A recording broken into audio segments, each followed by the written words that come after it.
Hello guys, welcome to Knowledge Bucks. और आज हम आपके लेके आए हैं सीजीएल 2023 का नोटिफिकेशन। और इस नोटिफिकेशन में जितनी भी इम्पॉर्टेंट चीज़ें हैं जो लोगों ने नहीं कवर की हैं वो भी कवर करेंगे। सबसे पहली चीज़ जो आपने थंबनेल देखा होगा कि क्या वैकेंसी बढ़ेंगी, तो हाँ, वैकेंसी ज़रूर बढ़ेंगी। ये मैं आप लोग से कहता हूँ 7,000। पिछली बार भी 20,000 वैकेंसीज अनाउंस की थी और अप्रॉक्स 37,000 वैकेंसीज आई थी। इस बार भी 7,500 वैकेंसीज बोली हैं एसएससी ने। बट मुझे ऐसा लगता है अप्रॉक्सीमेटली 10 to 12,000 वैकेंसीज़ होनी चाहिए। ठीक है। और वैकेंसी का लेके आरटीआई भी कुछ मैंने फाइल करी है। साथ ही साथ कुछ ऐसी जैसे कुछ चैनल्स हैं, ढेर सारे चैनल्स हैं जिनसे मैंने सारा डेटा इकट्ठा करके जितना मैंने पाया है कि लेवल्स अभी खाली लेवल 7 की अगर मैं आपसे बात करूं तो खाली लेवल 7 की अच्छी खासी वैकेंसीज़, मतलब अप्रॉक्सीमेटली मैं बोलूँ तो 2,400 वैकेंसीज़ आ चुकी हैं आरटीआई के थ्रू। तो अगर लेवल 7 की 2,400 हैं तो बाकियों की आप एक्सपेक्ट कर सकते हैं कि इसका 4 गुना वैकेंसीज तो होंगी ही होंगी।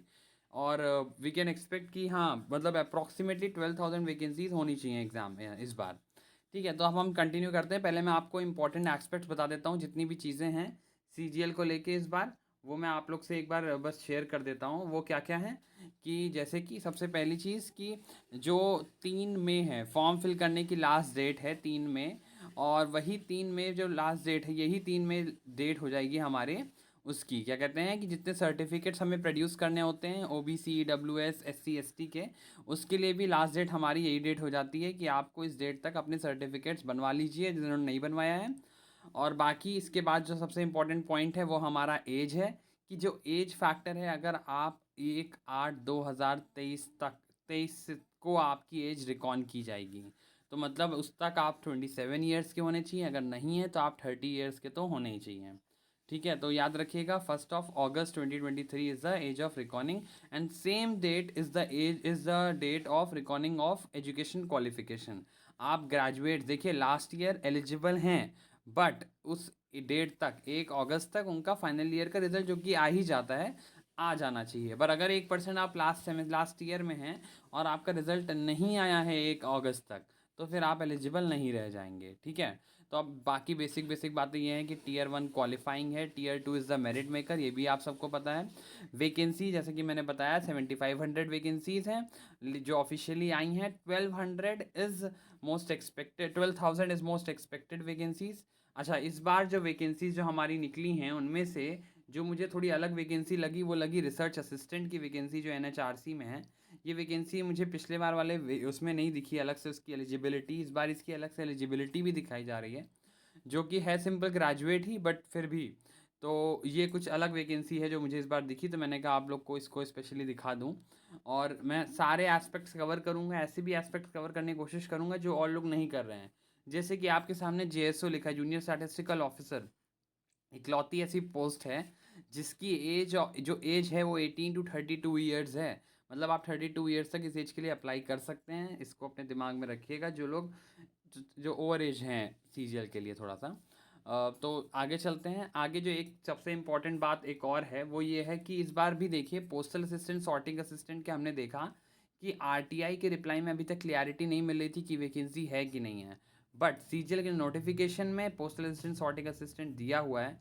और अगर आप समझ लीजिए अगर इसकी वैकेंसीज फिर से कुछ आ गई तो समझिए वैकेंसीज इस बार भी अच्छी खासी होंगी। ये अभी कोई नहीं कह सकता है कि वैकेंसीज बिल्कुल नहीं होनी चाहिए, 7,500 होंगी या फिर बहुत ज़्यादा हो जाएंगी, कोई नहीं कह सकता है।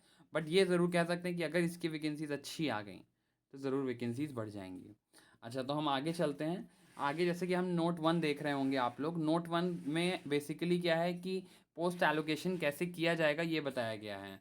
और मैं आप लोग को एक बार फिर से कह दूं कि हम लोग सीजीएल 2022 पे वर्क कर रहे हैं कि जब प्रेफरेंस फॉर्म का आएगा तो आप लोग किस तरीके से प्रेफरेंस भरेंगे। हम बेसिकली एक अलग से फॉर्म निकालेंगे जिसमें आपसे आपकी प्रेफरेंस मांगेंगे। किसी की होम लोकेशन होती है, किसी के लिए वर्दी वाली पोस्ट होती है, किसी को इंस्पेक्टर ही बनना है, किसी को भाई कोस्टल एरियाज़ में जाना है, जो जो जिसका प्रेफरेंस है वो हम निकालेंगे और आपसे फॉर्म भरवाएंगे जो लोग भरना चाहेंगे।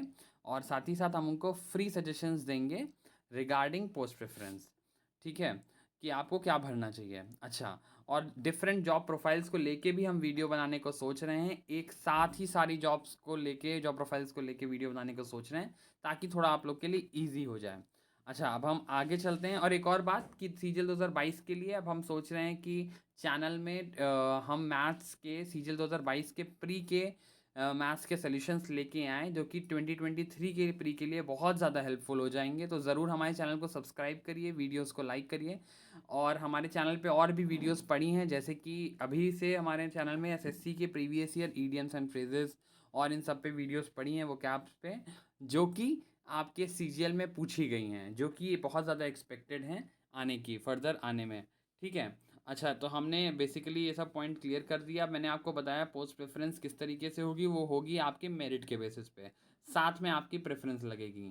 ठीक है। इस पॉइंट नोट 1 में एक और चीज़ दी हुई है, और नोट 1 में जो एक और चीज़ दी है वो ये दिया हुआ है कि अगर आप अपने मेडिकल में फेल हो जाते हैं किसी भी तरीके से, मान लेते हैं प्रोसेस में पोस्ट प्रेफरेंस भरने के बाद आपको पोस्ट मिल जाती है और आप मेडिकल फिजिकल में फेल हो गए, तो आपको डिस्क्वालीफाई कर दिया जाएगा, आपको फर्दर नहीं लिया जाएगा।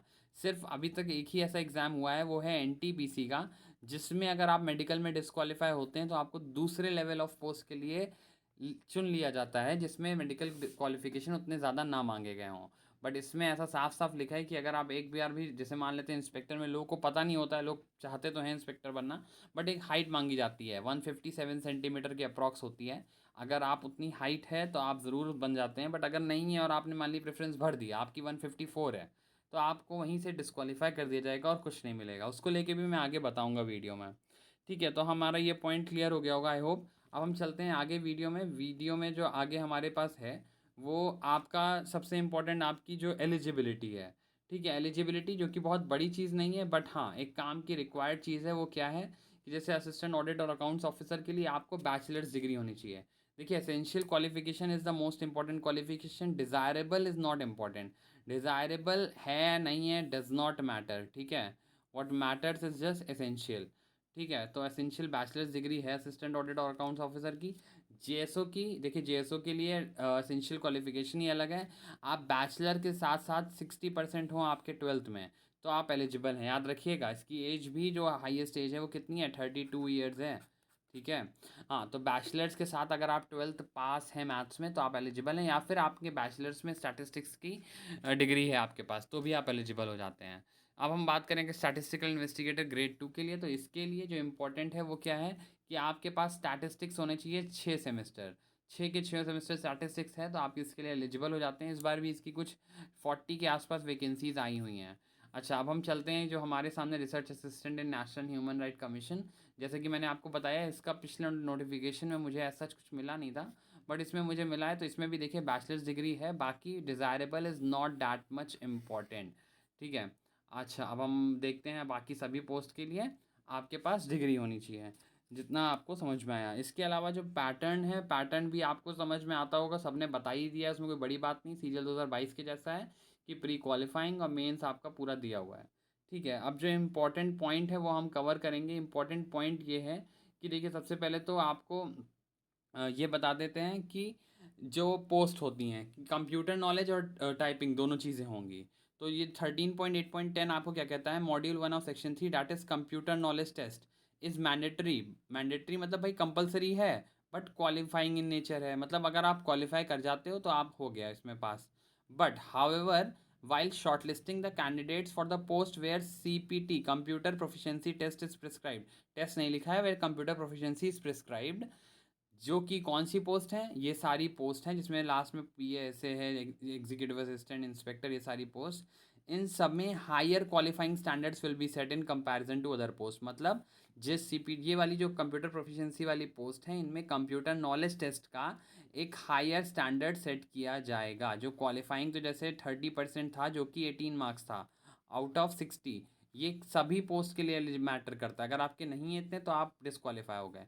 बट बाकी पोस्ट के लिए, जो ये पोस्ट आपके सामने दी हुई हैं, इन पोस्टों के लिए आपके पास इसके हायर कट ऑफ जाएगी ही जाएगी। ठीक है, याद रखिएगा ये कौन सी पोस्ट है, कंप्यूटर प्रोफिशिएंसी वाली पोस्ट हैं। तो कुछ लोग कह रहे थे भाई सिर्फ कंप्यूटर प्रोफिशिएंसी वाली पोस्ट के लिए ही सिर्फ और सिर्फ कंप्यूटर नॉलेज मांगा जाता है। पर मैं आपसे यहाँ पे बता दूँ कि while short listing the candidates for the post where, बहुत इंपॉर्टेंट टर्म है, where either computer proficiency is prescribed और where test is prescribed. Test की ये सब पोस्ट हैं, कंप्यूटर प्रोफिशिएंसी की वो सब पोस्ट थी। तो वेयर कंप्यूटर प्रोफिशिएंसी और DEST is prescribed, higher qualifying standards will be set in comparison to other post. मतलब जो सीपीटी है, सीपीटी में आपके लिए हायर कंप्यूटर नॉलेज की हायर कट ऑफ जाएगी, साथ ही साथ टाइपिंग की भी हायर कट ऑफ जाएगी। वेयर एज जो डेस्ट है आपका, डेस्ट में आपकी कंप्यूटर नॉलेज की क्वालिफाइंग कट ऑफ जाएगी, पर टाइपिंग की आपकी हायर कट ऑफ जाएगी एज़ कम्पेयर टू क्वालिफाइंग। ये चीज़ इंपॉर्टेंट पॉइंट है, इसको आप लोग नोट डाउन मतलब ज़रूर याद रखिएगा। बहुत से लोगों को इस पॉइंट में कन्फ्यूजन है। इसके बाद जो डीवी होगा रिस्पेक्टिव डिपार्टमेंट लेगा, ये चीज़ आप लोग को पता होना चाहिए कि इस बार कोई एसएससी डीवी नहीं लेगा, हमारा डिपार्टमेंट ही डीवी लेगा। अब कुछ एक इम्पॉर्टेंट बात और है, वो भी मैं शेयर कर दूं आप लोगों से। वो बात ये कहती है कि देखिए मोड ऑफ सिलेक्शन, इसमें ये बहुत इंपॉर्टेंट बात है, हर सेक्शन में 30% मार्क्स होने चाहिए। For UR category, OBC EWS के लिए 25, अदर कैटेगरीज के लिए 20%। अब ये पहले भी था, इस बार भी है कि अगर आप मान लेते हैं प्री में रीजनिंग आता है 50 नंबर का, और 50 का 30% अगर आप 15 मार्क्स नहीं स्कोर कर रहे हैं, तो नहीं, ये सॉरी हर पेपर के लिए, जैसे जो आपका वो होता था, क्या कहते हैं, डबल का पेपर होता है हाँ, अकाउंट्स वाला, तो उसमें 200 में से अगर आप 30% 60 मार्क्स नहीं स्कोर कर रहे हैं तो आपको डिस्क्वालिफिकेशन मिल जाता है उस पर्टिकुलर पेपर में। तो वैसे ही इस बार कंप्यूटर, जैसे कि 2022 में भी था कि 18 नंबर आपके होने ही होने चाहिए, उसके ज़्यादा होंगे। ठीक है, वैसे ही टेस्ट में ये जो 20% एरर रेट है, मतलब 80% एक्यूरेसी, ये क्वालिफाइंग है, याद रखिएगा। 18 भी ऊपर क्वालिफाइंग था, यहाँ पे 80% एक्यूरेसी क्वालिफाइंग है। जहाँ पे हायर स्टैंडर्ड मांगा जाएगा वो वहाँ पे वो कट ऑफ बढ़ जाएगा। ठीक है। अब इसके बाद जो इम्पोर्टेंट पॉइंट है वो हमारा ये है, जो मैंने आप लोग से अभी मैंने बोला कि कुछ ऐसी पोस्ट जहाँ पे हमसे फिज़िकल मांगा जाता है, physical and medical standards high होते हैं, वो ये पोस्ट हैं। और इन पोस्ट में देखिए कोई और नोटिफिकेशन में जाके आपको इतना डीपली नहीं बताएगा, बट मैं बता रहा हूँ कि इन पोस्ट के लिए जो फिज़िकल स्टैंडर्ड्स हैं वो क्या हैं, वो आपके सामने स्क्रीन पे दिखा रहा होगा आपको। कि जैसे कि जो आपके इंस्पेक्टर सेंट्रल एक्साइज और प्रिवेंटिव ऑफिसर, ये सब हैं, सब इंस्पेक्टर इन सीबीएन। इसमें देखिए, इसमें जैसे मान लेते हैं आपकी हाइट 154 सेंटीमीटर है, आपने भर दिया और फाइनली आप सेलेक्ट भी हो गए, बट जब मेडिकल आपका किया जाएगा फिजिकल स्टैंडर्ड्स, अगर 157.5 नहीं है तो आपको डिस्क्वालीफाई कर दिया जाएगा और वहीं से आपको निकाल दिया जाएगा। वैसे जो बाकी फिजिकल टेस्ट हैं उसमें किसी को कभी निकाला नहीं गया है, इतना मैं आपको बता दूं, ये सबसे क्लियर हो जाएगा। बट जो फिजिकल स्टैंडर्ड्स हैं बहुत इंपॉर्टेंट है, इसलिए इन सब चीज़ों का ख्याल रखिएगा। साथ ही साथ जैसे कि अब हमने देखा फीमेल कैंडिडेट्स के लिए भी इंपॉर्टेंट, 152 सेंटीमीटर हाइट है, वेट 48 kg मिनिमम होना चाहिए। साथ देखिए central sub inspector in CBI 165 centimetre height is not that much common, कहीं ना कहीं आपकी इतनी हाइट होनी चाहिए, साथ में चेस्ट। अब सब इंस्पेक्टर इन एनआईए देखिए 170 सेंटीमीटर, इवन पुलिस में भी आपको इतना हाइट नहीं मांगी जाती, कई जगह तो सीपीओ में मांगी जाती है इतनी, इसके आसपास कुछ यही मांगी जाती है मेरे ख्याल से। बट यहाँ पे देखिए सीजीएल में भी ये हाइट का क्राइटेरिया है for sub inspector in NIA. ठीक है। तो बेसिकली ये सब हमारे नोटिफिकेशन की डिटेल्स हुई, और उम्मीद है आपको ये सब चीज़ें समझ में भी आई होंगी। अब हमारे पास कुछ बचा नहीं है, मतलब सारी चीज़ें इंपॉर्टेंट क्लियर हो गई हैं, अब कुछ और नहीं रह गया है। और होपफुली मैं उम्मीद करता हूँ कि आप चैनल को सब्सक्राइब करेंगे।